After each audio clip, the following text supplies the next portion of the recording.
Good morning, brothers and sisters.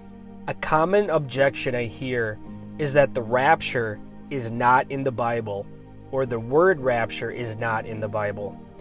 Today we are going to address this. The event known as the rapture is seen in the following verses. For the Lord himself will descend from heaven with a shout, with the voice of an archangel, and with the trumpet of God, and the dead in Christ will rise first. Then we who are alive and remain shall be caught up together with them in the clouds to meet the Lord in the air, and thus we shall always be with the Lord. 1 Thessalonians 4:16-17. Now, in addressing their argument that the word rapture is not in the Bible, we need to keep in mind that the Latin Vulgate was the primary Bible translation utilized for 1,000 years preceding the Reformation. In short, the Latin Vulgate reigned as the primary Bible translation longer than any other translation. In the Latin Vulgate, the Greek word harpazo was translated raptumure, which is clearly related to our English terms rapture or raptured.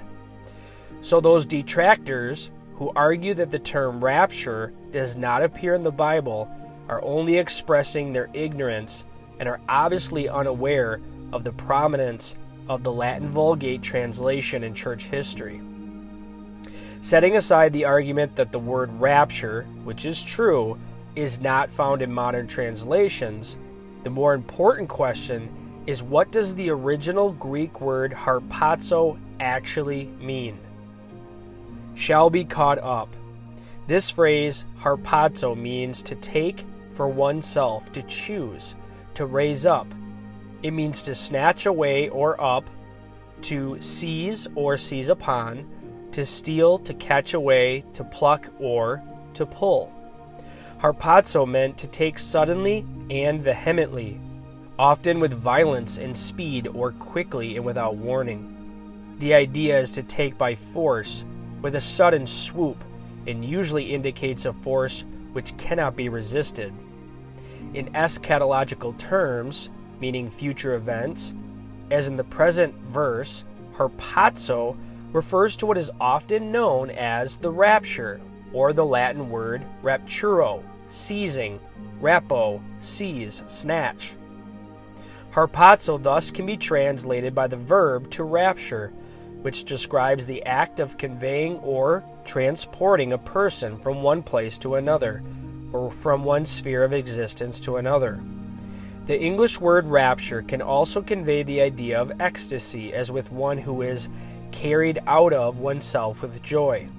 But that is not the primary sense conveyed by the New Testament usage here in 1 Thessalonians. Harpazo was used of rescuing one from a situation of threatening danger, as in snatching them out of the fire, Jude 1:23. Harpazo in secular Greek was used to describe the action of a wolf, which entered a flock of sheep and suddenly snatched up, harpazoed, a lamb, John 10, verse 12. The text says to meet the Lord in the air.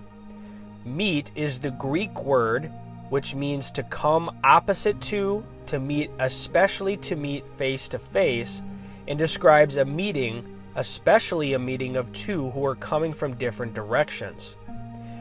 In Greek culture, the word had a technical meaning to describe the visits of dignitaries to cities where the visitor would be formally met by the citizens, who had gone out from the city for this purpose and then would be ceremonially escorted back into the city.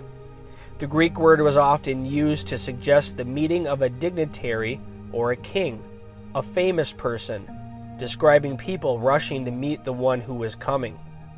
In Hellenistic Greek, the expression had become a kind of technical term, denoting a ceremonial meeting with a person of position.